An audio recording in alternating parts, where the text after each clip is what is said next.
সুপ্রিয় দর্শক সবাইকে স্বাগত জানাচ্ছি প্ল্যানেটারি হেলথ একাডেমিয়া সুরক্ষায় প্রতিদিন অনুষ্ঠানে। আপনাদের সঙ্গে রয়েছি আমি ডাক্তার অমিতা হাসান। আসলে একটি প্রবাদ রয়েছে, যতক্ষণ শ্বাস ততক্ষণ আশ।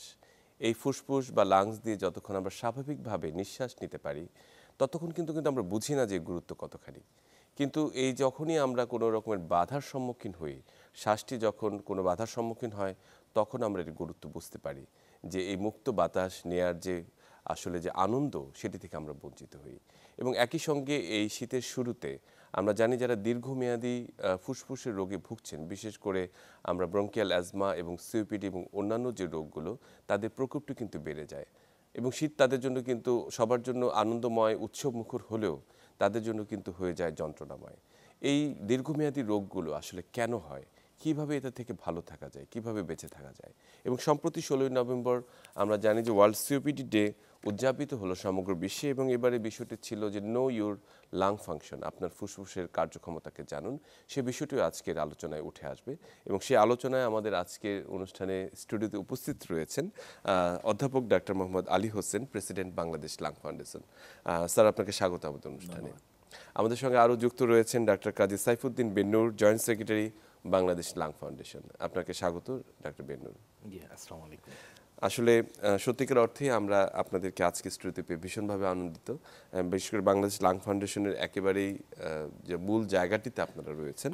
আমি অধ্যাপক ডাক্তার মোহাম্মদ আলী হোসেন স্যার আপনার কাছে আসতে চাই যে আসলে ফুসফুসের দীর্ঘমেয়াদী রোগে, বিশেষ করে বাংলাদেশের প্রেক্ষাপটে কী কী ধরনের রোগগুলোতে ভুগছেন এবং আসলে কোন কোন রোগগুলো প্রিভেলেন্ট?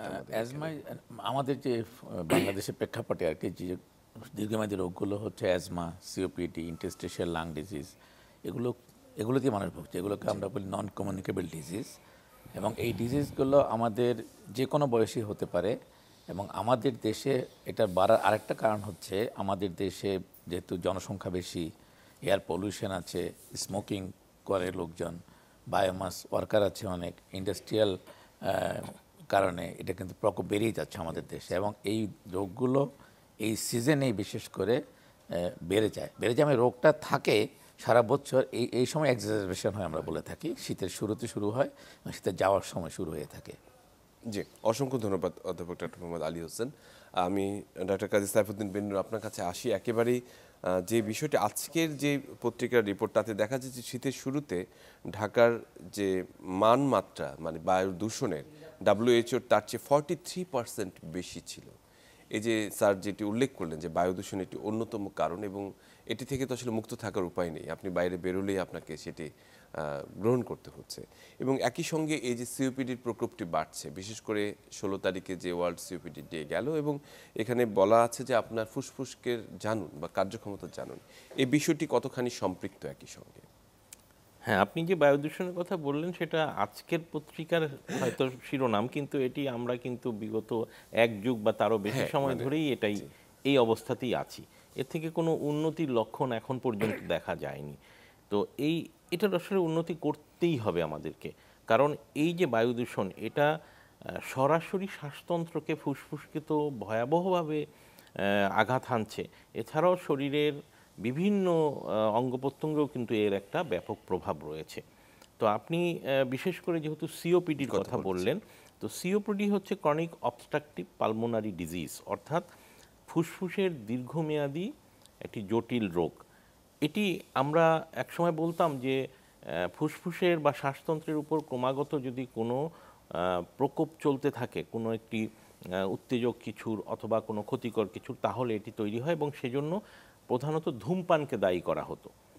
এবং এখনও সেটিও একটি অন্যতম কারণ, কিন্তু এর পাশাপাশি যেগুলো উঠে এসেছে সেটি হচ্ছে বায়ু দূষণ এবং বায়োমাস ফুয়েল, অর্থাৎ এই যে লাকড়ি, কয়লা, এগুলো যে জ্বালিয়ে যে রান্না করা বা অন্য কাজ করা হয়, তার যে ধোঁয়া, এগুলো কিন্তু এখন এই সিওপিডি রোগ করার জন্য অন্যতম দায়ী। এবং এই সিওপিডি রোগটির সবচেয়ে বড় সমস্যা হচ্ছে যে এটি নিরাময় করা যায় না, এটাকে হয়তো নিয়ন্ত্রণ করা যায়, কিন্তু এটি ক্রমাগত বাড়তেই থাকে যদি আমরা এই সমস্যার মধ্যে থাকি।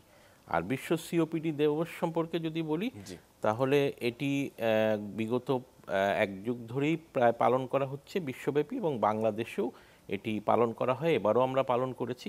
এবং এর প্রতিপাদ্য বিষয়টিও তো আসলে ব্যাপক, যে আমাদের ফুসফুস কিভাবে কাজ করে, কতখানি কাজ করে, এটি যেন প্রতিটি মানুষ জানে এবং বোঝে, এটিকেই সচেতন করার জন্য এবারের সিওপিডি দিবস। অসংখ্য ধন্যবাদ ডক্টর বেনুর। আমি স্যার আপনার কাছে একটু ফিরে আসি। সেটি হচ্ছে যে আসলে এই যে সিওপিডির কথা আমরা বলছি, যে সিওপিডি অনেক সময় দেখা যাচ্ছে যে সিওপিডি এবং অ্যাজমা এটি দুটি পাশাপাশি আসলে খুব স্বল্প ব্যবধানে থাকে আর কি, যে বোঝা যায় না যে সিওপিডি বা অ্যাজমা। এটি আসলে সিওপিডির মূল আসলে কারণগুলো কি কি এবং কি কি ধরনের লক্ষণগুলো আসলে প্রকাশিত হয়? ডাক্তার বেন্নু যেটা বললো যে স্মোকিং একটি অন্যতম কারণ, বায়ু দূষণ একটা কারণ, বায়োমাস যারা ওয়ার্কার তাদের একটা কারণ। আর একটা জিনিস হচ্ছে যে সিওপিডি যে অ্যাজমার যে কথাটা বললেন, জি। সিওপিডি অ্যাজমা একই রকম হলেও কিন্তু দুটা আসলে আলাদা অসুখ, সম্পূর্ণ আলাদা অসুখ। কারণ অ্যাজমা হচ্ছে এমন একটা অসুখ যেটাতে শ্বাসনালীতে যে চেঞ্জটা হয় সেটা রিভার্সেবল, অর্থাৎ পার্মানেন্ট কোনো ড্যামেজ হয় না। কিন্তু সিওপিডিতে শ্বাসনালীতে ড্যামেজটা পার্মানেন্ট, এবং সিওপিডি হচ্ছে একটা প্রগ্রেসিভ ডিজিজ, অর্থাৎ এটা গ্র্যাজুয়ালি এগিয়ে যায়। আমরা যদি স্মোকিং বাদ দিই অথবা আমরা যদি এনভায়রনমেন্ট থেকে সরেও আসি, এটা আগাবে, হয়তো স্লোলি আগাবে, এটা আগাবে। আর লক্ষণগুলো হচ্ছে যে এটা তো অনেকগুলো স্টেজ আছে। ইনিশিয়ালি সাধারণত কাশি হয়, অনেকের হাঁটতে গেলে একটু হাঁপিয়ে যায়, হয়তো এক সময় 6 তলা উঠতে পারতো, এখন হয়তো 2 তলা উঠলে হাঁপিয়ে যাচ্ছে। আর পাশাপাশি অনেকের আছে যে এই বিশেষ করে এই সিজন যখন চেঞ্জ হয় তখন কাশি এবং শ্বাসকষ্টটা বেড়ে যায় এবং অনেকের কফ তৈরি হয়। তো এই জন্য যে অনেকে অ্যাজমা সিওপিডিকে মিলিয়ে ফেলে, তার কারণ হচ্ছে যে দুটোতেই তো শ্বাসকষ্ট হয়, কিন্তু দুটার প্যাথোলজিও আলাদা, ম্যানিফেস্টেশন আলাদা, এবং চিকিৎসাও আলাদা, সম্পূর্ণ আলাদা। অসংখ্য ধন্যবাদ, খুব সংক্ষেপে সুন্দর করে বলেছেন অধ্যাপক ডক্টর মোহাম্মদ আলী হোসেন। আমি কাজী সাইফুদ্দিন বেন্নুর আপনার কাছে একটু ফিরে আসি, যে এই শীতের শুরুতে এই প্রকোপগুলো আসলে বেড়ে যায় এবং প্রতি বছরই আমরা দেখি যে হসপিটালগুলোতে দেখি যে এই সময়ে দীর্ঘমেয়াদী যারা শ্বাসতন্ত্রের রোগে ভুগছেন তাদের পদচারণায় হাসপাতাল ভর্তি হয়ে যায়। এটা আমাদের সময়ও আমরা দেখেছি। আসলে শীতের শুরুতে এটি বেড়ে যাওয়ার পিছনে কারণটি কি? শীতের শুরুতে এই দীর্ঘমেয়াদী রোগগুলোর প্রকোপ বেড়ে যায়, এটি আমরা সবসময় দেখে এসেছি অ্যাজমা সিওপিডি দুটোরই, এবং এর পিছনে কারণ কয়েকটি রয়েছে। যেমন একটি হচ্ছে যে শীতের সময় হঠাৎ করেই কিন্তু তাপমাত্রাটা কমে আসে। তো এই যে তাপমাত্রার একটা তারতম্য হঠাৎ করে হয়, দেখা যায় যে এই ধরনের রোগে যারা ভুগছেন তারা এটির কারণে হঠাৎ করে তাদের নিয়ন্ত্রণটা একটু হারিয়ে ফেলেন তাদের রোগের উপর থেকে। তাছাড়া এই সময়টা শুষ্ক আবহাওয়ার কারণে ধুলাবালি এটা অনেক বেড়ে যায়, বাতাসটা জলীয় বাষ্প কমে এসে একটু খরও হয়ে যায়। এগুলো যখন যখন একজন রোগী যখন বাতাসটা ভিতরে নেয় এই ধরনের ধুলাবালি পূর্ণ এবং জলীয় বাষ্প কম বাতাসটা, তখন তার সেই রোগগুলো আবার উত্তেজিত হয়ে ওঠে এবং তাকে আক্রমণ করে বসে। এছাড়া এই সময় কিছু বিশেষ ধরনের ভাইরাস এবং ব্যাকটেরিয়ার প্রকোপ দেখা দেয়। এই ভাইরাস ব্যাকটেরিয়াগুলোর কারণেও কিন্তু এই শ্বাসতন্ত্রের এই দীর্ঘমেয়াদী রোগের যে উপরে যে একটু নিয়ন্ত্রণ ছিল সেটা হারিয়ে যায়। আর তাছাড়া আপনার আরও একটি ব্যাপার হয়, সেটি হচ্ছে যে এই শীতকালীন সময়ে দেখা যায় যে রোগীরা অনেক সময় নিজেদের যে সুরক্ষার নিয়মগুলো, যেমন ধরেন ঠান্ডা পানি ব্যবহার না করা, অতিরিক্ত কুয়াশা শীতের মধ্যে না যাওয়া, এই ব্যাপারটাতে একটু গাফিলতি করে ফেলেন। সেই জিনিসগুলো কিন্তু খেয়াল রাখতে হবে। অনেক সময় খেয়াল রাখে।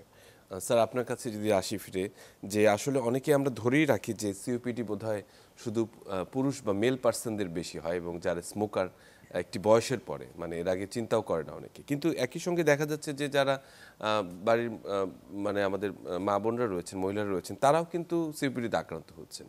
এবং প্যাসিভ স্মোকিং, অনেক সময় রান্নার কথা বললেন, এই জায়গাগুলো আসলে কতখানি তাদের এই রোগের পেছনে কারণ হয়ে দাঁড়াতে পারে? সিওপিডি মেল ফিমেল দুটাতেই হচ্ছে। তার কারণ হচ্ছে মেল তো ডাইরেক্ট স্মোক করতেছে, অথবা যারা স্মোক করছে না প্যাসিভ স্মোকের শিকার হচ্ছে। ফিমেলদের ক্ষেত্রে যেটা হচ্ছে এনভায়রনমেন্টাল পলিউশন একটা কারণ, ইনডোর পলিউশন। আর গ্রামে যারা আছে ওনারা যেটা যে লাকড়ি চুলে, খড়ের চুলে রান্না করছে, পাতায় রান্না করছে, সেখান থেকে হচ্ছে। আর এছাড়া হাজব্যান্ড হয়তো স্মোক করছে বাসায়, ওয়াইফ সেই প্যাসিভ স্মোকিংয়ের শিকার হচ্ছে, বাচ্চা প্যাসিভের শিকার হচ্ছে, সেখান থেকে সিওপিডি হচ্ছে। আরেকটা জিনিস হচ্ছে যে এই যে সিওপিডি যে আছে হাজব্যান্ড তো জানেই না, সে তো কখনো যেটা বললো বেন্নু, যেটা বললেন যে lung function, no your lung function, আমরা তো আসলে ইয়ারলি লাং ফাংশন করি না। আমরা যদি প্রতি বছর আমরা যে স্পাইরোমেট্রি দিয়ে লাং ফাংশনটা নিরূপণ করে থাকি, তাহলে কিন্তু আমরা সিওপিডি খুব আর্লি ডিটেকশন করা সম্ভব। সেই ক্ষেত্রে হয়তো অ্যাওয়ারনেস বাড়িয়ে দিলে আমরা অনেক পেশেন্টকে সতর্ক করতে পারি, কিন্তু আমাদের দেশে যেহেতু এরকম কোনো স্ক্রিনিং প্রোগ্রাম নাই, সেই জন্য সিওপিডি ডিটেকশন অনেক লেট হয়ে যায়। সাধারণত পৃথিবীর যে কোনো উন্নত দেশেই ইয়ারলি একটা হেলথ চেক আপ করে স্ক্রিনিং করা হয়, তাতে করে কিন্তু যে কোনো রোগটা আর্লি ডিটেকশন করা সম্ভব। আমাদের দেশে যেহেতু স্ক্রিনিং প্রোগ্রাম নাই, আমরা যখন সিওপিডি পেশেন্ট পাই সব করে অ্যাডভান্স স্টেজে এসে যায়, একেবারে অ্যাডভান্স। সেই জন্য আমাদের যে বললেন যে ফিমেল আক্রান্ত হচ্ছে, সেও তো জানেও না যে তার সিওপিডি আছে। তো আমরা যখন পেশেন্ট পাই বলে যে আমি তো সিগারেট খাই না, আমার সিওপিডি হবে কেন? এটা কনসেপ্ট তার মধ্যে কাজ করে। আসলে সিগারেট না খেলেও যে সিওপিডি হতে পারে এটা অনেকেই জানে না। অসংখ্য ধন্যবাদ।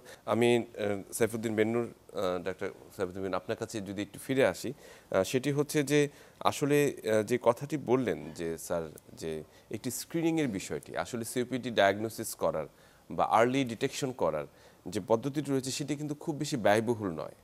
একটা স্পাইরোমেট্রি অথবা লাং ফাংশন টেস্টের যে বিষয়গুলো রয়েছে, সেই বিষয়গুলোকে আসলে কিভাবে একটু আমরা মাঠে আনতে পারি, ইমপ্লিমেন্ট করতে পারি, এ বিষয়ে আপনাদের কোনো পরিকল্পনা রয়েছে কিনা? হ্যাঁ, স্যার যেটা বলছিলেন যে স্পাইরোমেট্রি বা লাং ফাংশন টেস্ট, এটির একেবারে প্রাথমিক পর্যায়টি খুবই সহজ। এটি একটি ছোট যন্ত্র যেটার মধ্যে রোগীকে ফু দিতে হয়। সে তার সর্বোচ্চ ক্ষমতা দিয়ে তার ফুসফুসকে বাতাসে ভরে নিয়ে তারপর সর্বোচ্চ যত জোরে যতক্ষণ পারে এই ফুটা ওটার ভিতরে দিতে হয় একটা নলের মধ্য দিয়ে, এবং যন্ত্রটি এই সমস্ত জিনিসগুলোকে পরিমাপ করে ফেলে। অর্থাৎ কতখানি, কত লিটার বাতাস উনি নিয়েছেন, কতক্ষণে নিয়েছেন, কত জোরে ছেড়েছেন, কতক্ষণ ছাড়তে পেরেছেন, এগুলো একটা গ্রাফ আকারে এবং একটি চার্ট আকারে আমাদেরকে প্রদান করে, এবং ডাক্তার ওটা দেখে বুঝতে পারেন যে ওনার ফুসফুসে কতখানি ঘাটতি রয়েছে। এবং পরবর্তী স্টেজে যেটা করা হয় সেটা হচ্ছে এই রোগীকে ব্রঙ্কোডাইলেটর অর্থাৎ শ্বাসনালী প্রসারণকারী একটু ওষুধ দেওয়া হয়, দিয়ে কিছুক্ষণ পরে আরেকবার করা হয়। এবং সেক্ষেত্রে যদি খুব মোটা দাগে যদি বলতে চাই, সেক্ষেত্রে যদি দেখা যায় যে আগের তুলনায় তার এখনকার লাং ফাংশনটা আরও ভালো হয়েছে, অর্থাৎ তিনি অনেকখানি কাভার করতে পেরেছেন, তাহলে ধরে নেওয়া যায় প্রাথমিকভাবে যে তিনি হয়তো অ্যাজমা জাতীয় রোগে ভুগছেন। আর যেটা বারবার বলা হচ্ছে যে দীর্ঘমেয়াদী এবং পার্মানেন্ট রোগ সিওপিডি, সেক্ষেত্রে কিন্তু যতই আমি ব্রঙ্কোডাইলেটর দিয়ে আবার মাপি, ওটার কিন্তু পরিবর্তন আসবে না। এটি হচ্ছে একেবারে মূল কথা অ্যাজমা এবং সিওপিডির ক্ষেত্রে, এবং এটি নির্ণয় করা খুব কঠিনও না, জটিলও না, এবং খুব ব্যয় সাপেক্ষও না। জি, এটি একটি আসলে আমাদের আওতায় আনা আসলে একেবারেই জরুরি। অধ্যাপক ডক্টর মোহাম্মদ আলী হোসেন স্যার, আপনার কাছে যদি একটু ফিরে আসি, যে আসলে এই সিওপিডির ক্ষেত্রে আমাদের ফুসফুসের আসলে কি ধরনের পরিবর্তন হয়ে থাকে, আমরা যদি মানে একেবারে জানতে চাই। আমাদের ফুসফুসে দুই জায়গায় চেঞ্জ হয়, একটা হচ্ছে এয়ারওয়েতে, একটা হচ্ছে আমাদের ফুসফুসের যে অ্যালভিওলাই বলি সেখানে চেঞ্জ হয়। এয়ারওয়েতে যে চেঞ্জটুকু হয় সেখানে হচ্ছে এয়ারওয়ের যে লাইনিংগুলো সেগুলো রিমডেলিং হয়ে যায়, গ্ল্যান্ডগুলো নষ্ট হয়ে যায়, এয়ারওয়েটা সরু হয়ে যায়, এবং এই সরুটা হচ্ছে এই যে ডাক্তার বেন্নু যেটা বললেন ইরিভার্সেবল, যেটা ন্যারো হয়ে যায়, এটা স্ট্রাকচারাল ডিফর্মিটি কারণে ন্যারো হয়ে যায়, এটাকে বলি আমরা ক্রনিক ব্রঙ্কাইটিস টাইপ একটা গ্রুপ। আর একটা গ্রুপ যাদের অ্যালভিওলে আক্রান্ত হয়, সেখানে আমাদের যে আমরা যখন নিঃশ্বাস নিই অ্যালভিওলটা বড় হচ্ছে, ছেড়ে দিলে ছোট হচ্ছে, এই যে ইলাস্টিসিটিটা নষ্ট হয়ে যায়, এবং সেটা অ্যালভিওলাগুলি ডিস্ট্রাকশন হয়ে বড় হয়ে যায়, আমরা বলি এমফাইসেমা বলি। সুতরাং এই দুইটা গ্রুপ সাধারণত সিওপিডি হয়, একটা হচ্ছে ক্রনিক ব্রঙ্কাইটিস টাইপ আর হচ্ছে এমফাইসেমাটাস টাইপ।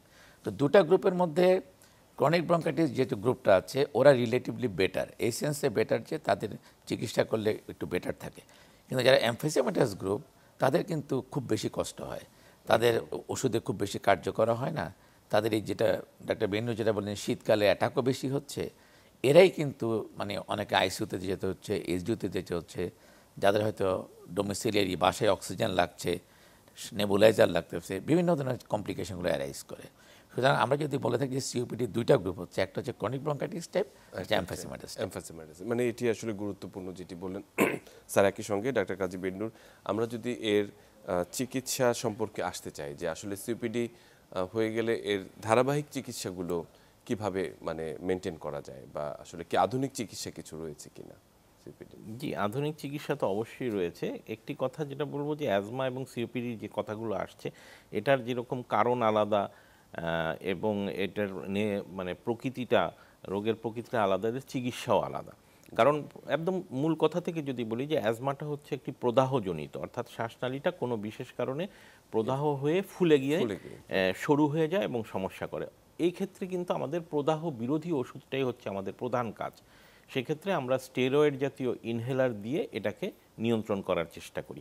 কিন্তু সিওপিডির যেটিতে দীর্ঘমেয়াদী শ্বাসনালীটা প্রদাহ ছাড়াই শুরু হয়ে আসে এবং একটা পার্মানেন্ট একটা সমস্যা তৈরি করে, সেক্ষেত্রে আমাদের প্রধান অস্ত্র হচ্ছে ব্রঙ্কোডাইলেটর বা শ্বাসনালী প্রসারণকারী।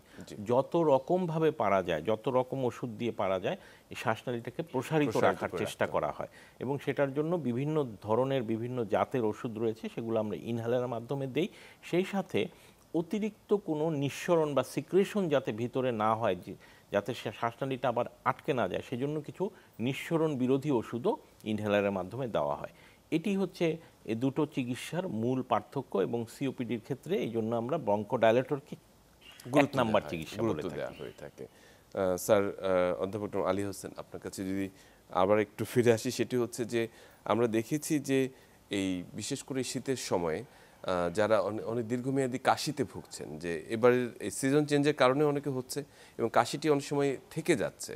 অনেকে দেখা যাচ্ছে কফ ভেরিয়েন্ট অ্যাজমা অথবা ছোটোবেলায় অ্যাজমা ছিল, সেটি আবার অনেক ক্ষেত্রে শ্বাসকষ্টের সাথে ফিরে আসছে। মানে এই জায়গাটি থেকে মানুষ একটু কনফিউশনের মধ্যে ভোগে যে আসলে তার কি অ্যাজমা হয়ে গেল বা দীর্ঘমেয়াদী কাশি হচ্ছে, এটি কি করণীয় আছে? এই ক্ষেত্রে আসলে আপনারা কি করে থাকেন? দীর্ঘমেয়াদী কাশির অনেকগুলো কারণ আছে, যেটা আপনি বললেন যে কফ ভেরিয়েন্ট অ্যাজমা একটা গ্রুপ, অনেক পেশেন্ট বুঝতেই চায় না জি, তার অ্যাজমা আছে এবং স্বীকার করতে চায় না, স্বীকারও মানে করতে চায় না, এটা একটা denial মধ্যে থাকে। সেকেন্ড হচ্ছে আরেকটা গ্রুপ আছে যারা হয়তো মাঝে মধ্যে শীতে কাশি হতো, ভুগতো, কিন্তু সে চিকিৎসকের শরণাপন্ন হতো না। হয়তো 3-4 বছর পরে যখন চিকিৎসকের কাছে আসলো, চিকিৎসক যখন তাকে অ্যাজমা বললো, তখন তা আকাশ থেকে পড়ে যে আমার তো অ্যাজমা নেই। তো এই গ্রুপটা কিন্তু সাফার করতে থাকে। আরেকটা গ্রুপ হচ্ছে যাদের ভাইরাল ডিজিজ হচ্ছে, যে কোনো কারণে জ্বর হচ্ছে, তাদেরকে post viral bronchial hyper responsiveness, অর্থাৎ জ্বরের পরে প্রায় 4 সপ্তাহ পর্যন্ত কাশি থাকতে পারে। তো যাদের জ্বরের পরে 4 সপ্তাহ কাশি থাকে, ওদেরকে সিম্পল আমরা যদি ব্রঙ্কোডাইলেটর দিয়ে থাকি, কাশি অ্যান্টিটাসিভ অর্থাৎ কফ সাপ্রেসেন্ট দিয়ে থাকি, তাতেই কিন্তু ভালো হয়ে যায়। কিন্তু যেই গ্রুপটুকু কফ ভেরিয়েন্ট অ্যাজমা অথবা ব্রঙ্কিয়াল অ্যাজমা, এদেরকে আমাদেরকে অ্যাজমার চিকিৎসাই দিতে হবে, যেটা ডাক্তার বেনু যেটা বললেন, ওদেরকে প্রদাহ বিরোধী স্টেরয়েড ইনহেলার দিতে হবে। এখানে কোনো কম্প্রোমাইজ করার কোনো সুযোগ নেই। সেকেন্ড হচ্ছে যে এই ধরনের পেশেন্টকে আমাদেরকে কিছু টেকনিক শিখিয়ে দিতে হবে, কারণ একটা শীত পার হলে নেক্সট শীত তো আবার আসবে। তো তাদেরকে তখন বলতে হবে যে যাতে তারা ভ্যাকসিন নিয়ে নেয়, অর্থাৎ কিছু কিছু ভ্যাকসিন আছে যেগুলো আমরা যদি নিয়ে নিই তাহলে কিন্তু এর একটা প্রোটেক্টেড থাকে, যেমন ইনফ্লুয়েঞ্জা ভ্যাকসিন আছে, নিউমোনিয়া ভ্যাকসিন আছে। তাতে করা হবে কি সিজনাল ফ্লুটা হবে না, কারণ যেটা বললেন যে অ্যাজমা এবং সিওপিডি দুটা কিন্তু শীতকালে বাড়ার একটা অন্যতম কারণ হচ্ছে ফ্লু। সিজনাল ফ্লু হয়, তাতে এটা প্রকোপটা বেড়ে যায়। আমরা যদি সিজনাল ভ্যাকসিনটা শীতের আগেই নিয়ে নিই আর নিউমোনিয়া ভ্যাকসিন নিই, তাহলে এগুলো প্রকোপটা অনেকাংশে কমে যাবে। তো যেটা বলেন যে এই যে দীর্ঘমেয়াদী কাশির যে অন্যতম কারণ হচ্ছে, একটা হচ্ছে পোস্ট ভাইরাল, একটা হচ্ছে কফ ভেরিয়েন্ট অ্যাজমা, একটা ব্রঙ্কিয়াল অ্যাজমা, একটা সিওপিডি ইটসেলফ। জি, অসংখ্য ধন্যবাদ স্যার। ডক্টর বেনুর, আপনার কাছে যদি আরেকবার আসি, সেটি হচ্ছে যে অনেক সময় দেখা যায় যে ইনহেলারের ব্যাপারে বা যেটা ইভোহেলার বা যে ধরনের আপনারা ক্যাপ যেটা ইউজ করা হয়, এগুলোর ব্যাপারে মানুষের একটা ভীতি বা অনীহা কাজ করে।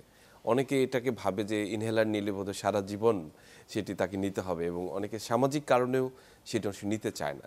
এই প্রথাটি আসলে কিভাবে ভাঙা যায়, মানে এই ভুলটি কি কোন জায়গাটিতে আসলে কাজ করে মানুষের মাথার মধ্যে? প্রথমে একটি কথা বলি যে ইনহেলার বা এই যে বললেন রোটাহেলার বা অ্যাকুহেলার, এই জাতীয় যন্ত্র, এগুলো কিন্তু কোনো ওষুধ না। এগুলো হচ্ছে ওষুধ বিতরণের বা ওষুধ ডেলিভারি সরবরাহ করার একটা পদ্ধতি মাত্র। যেমন আপনি একটা ট্যাবলেট ওষুধ ট্যাবলেট আকারে খেতে পারেন, সেটাকে ইঞ্জেকশন আকারে নিতে পারেন। সে একই ওষুধ আপনি হয়তো সাপোজিটরি আকারে আপনার ব্যবহার করতে পারেন। একই কথা হচ্ছে এইটি যে আপনি শ্বাসনালীতে যে ওষুধটা দিতে চাচ্ছেন, সেটা ইনহেলার নামক একটি পদ্ধতির মাধ্যমে দিচ্ছেন।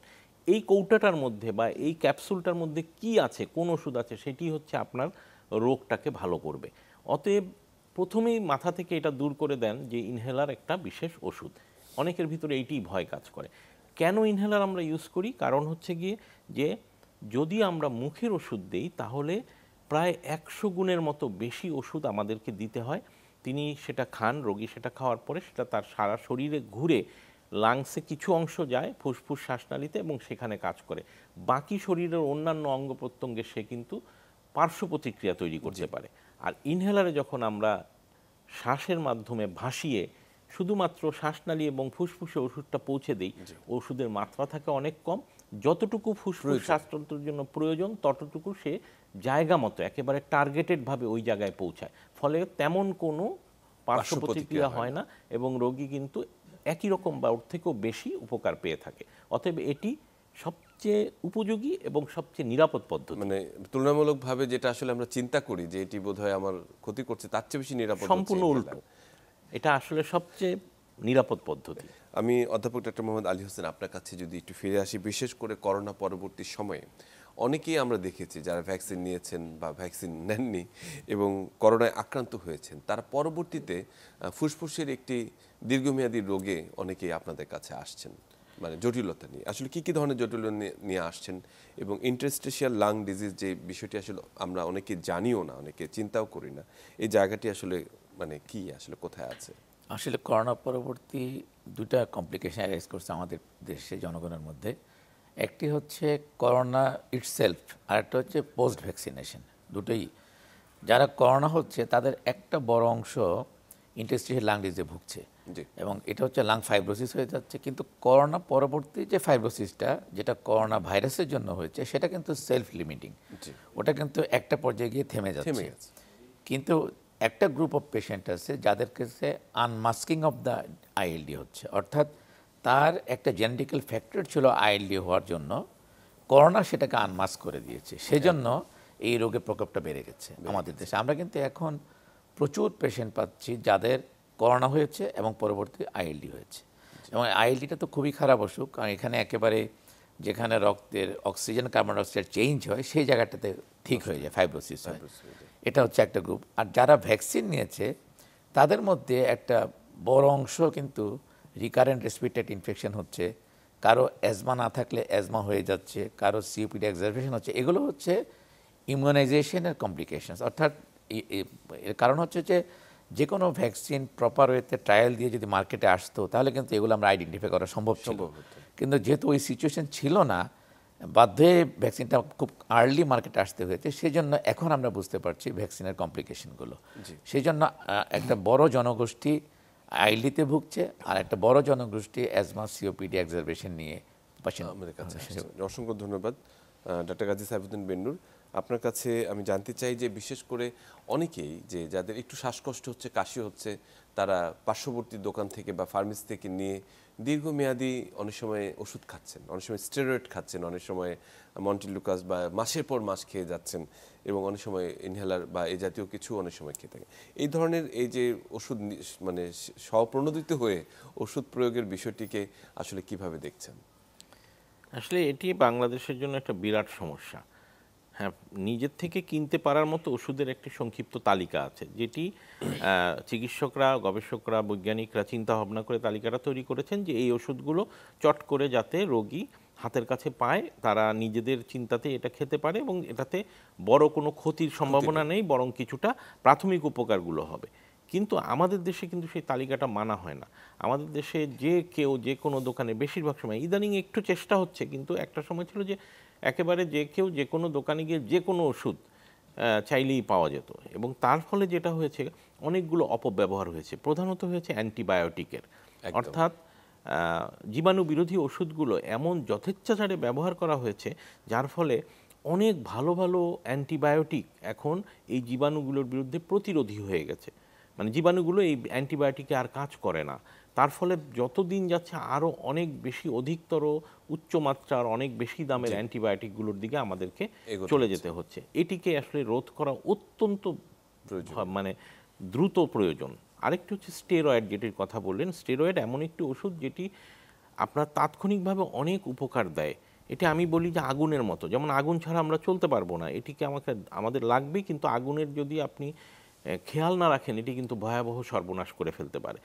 এটিও তাই। স্টেরয়েড আমরা বিশেষ সময়ে, বিশেষ কারণে, বিশেষ পর্যায়ে একটি নির্দিষ্ট নিয়মের মধ্যে নির্দিষ্ট সময়ের জন্য চিকিৎসকরা চিন্তা করে দিয়ে থাকেন।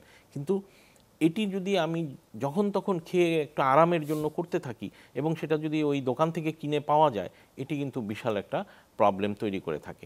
এর বাইরেও যে কোনো ওষুধই এই রকমভাবে কখনোই ব্যবহার করা উচিত না এবং সেজন্য এই যে এখন মডেল ফার্মেসি বা এই যে করা হয়েছে যে একজন ফার্মাসিস্ট থাকা বাধ্যতামূলক করা হচ্ছে, এই ব্যাপারগুলো, এই আইনগুলো কিন্তু আমাদের আছে। আইনগুলোকে আরও শক্তভাবে প্রয়োগ করে এই সমস্যা থেকে দ্রুত উত্তরণে আসতে হবে। অসংখ্য ধন্যবাদ অধ্যাপক ডক্টর মোহাম্মদ আলী হোসেন। আমি যদি আপনি প্রান্তিক জনগোষ্ঠীর কথা যদি চিন্তা করি, যে আসলে এখনও চিকিৎসা শহর কেন্দ্রিক বলা যায় যে বা রেসপিরেটরি মেডিসিন একেবারেই একটি স্পেশালিটি আলাদাভাবে, যদিও সমস্ত মেডিকেল কলেজগুলোতে বলছিলেন যে আপনাদের স্পেশালিস্টরা রয়েছেন, তারপরেও আসলে বাংলাদেশ লাং ফাউন্ডেশনের প্রেসিডেন্ট হিসেবে এই যে বার্তাগুলো, সচেতনতাগুলো, বিশেষ করে যারা দীর্ঘমেয়াদী রোগগুলোতে ভুগছেন ফুসফুসের, তাদের জন্য আপনাদের কার্যক্রমটি কি?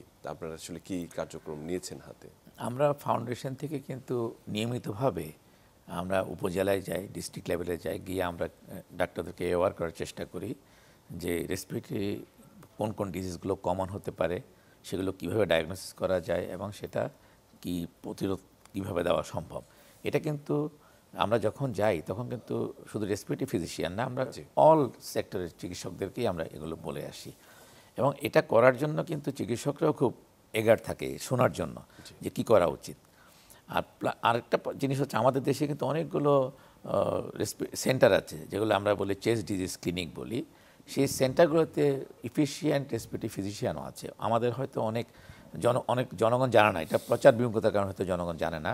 সেখানে গেলে কিন্তু তারা রেসপিরেটরি মেডিসিনের চিকিৎসককে পাবেন এবং তার রোগ ডায়াগনোসিস করতে পারবেন। পাশাপাশি আমরা ফাউন্ডেশন থেকে যেটা করি, আমরা ওই কিছু লিফলেট আকারে বিলি করে থাকি। যেমন ওয়ার্ল্ড সিওপিডি ডেতে আমরা কিছু পোস্টার করেছি, যেগুলো উপজেলা লেভেলে আমরা পাঠিয়েছি ডাক্তারদের কাছে। আমরা এই বার্তা পৌঁছেছি এখন সিওপিডির জন্য লেটেস্ট ম্যানেজমেন্টটা কী, এগুলো আমরা করে থাকি। এবং আমরা অনলাইনে আমরা এক্সরে দেখে কিভাবে বুঝতে পারবে তার সিওপিডি আছে কি না, আদার দেন সিওপিডি, এটা আমরা অনলাইনে আমরা কিছু একাডেমিক কতগুলো প্রোগ্রাম করে থাকি লাং ফাউন্ডেশনের পক্ষ থেকে, যেখানে আমাদের মেম্বাররা কিন্তু বিভিন্ন জায়গার চিকিৎসকদেরকে অনলাইনে সহায়তা দিয়ে থাকে। জি, অসংখ্য ধন্যবাদ ডক্টর কাজী সাইফুদ্দিন বেন্নুর। আপনার কাছে যদি জানতে চাই যে এই মুহূর্তে অনেক বিষয়ে সংস্কার চলছে এবং স্বাস্থ্য সংস্কারের জন্য কমিশন গঠন করা হয়েছে। বাংলাদেশ লাং ফাউন্ডেশনের পক্ষ থেকে যদি আমরা এই ফুসফুসের রোগের ব্যাপারে দীর্ঘমেয়াদী কোনো পরিকল্পনার কথা জানতে চাই অথবা অন্তর্ভুক্তির কথা জানতে চাই, যেটি আসলে সমগ্র দেশের মানুষের জন্য উপকারী হবে, তাহলে আপনার চিন্তাভাবনাটি কি? আসলে এই প্রশ্নটির উত্তর তো দেওয়া মানে অনেক ব্যাপক। তারপরে শুধু সংক্ষেপে বলি যে আমাদের আলোচনার মাধ্যমে অনেকে হয়তো বুঝতে পেরেছেন যে দু ধরনের রোগ শ্বাসতন্ত্রের ফুসফুসের হয়ে থাকে। একটি হচ্ছে সংক্রামক ব্যাধি, আর একটি হচ্ছে অসংক্রামক ব্যাধি। সংক্রামক ব্যাধির ক্ষেত্রে যে জিনিসগুলো আমাদের ইতিমধ্যে চলছে এবং আরও চালাতে হবে, সেটি হচ্ছে যে জীবাণুগুলো প্রতিরোধের জন্য যা যা আমাদের করণীয়।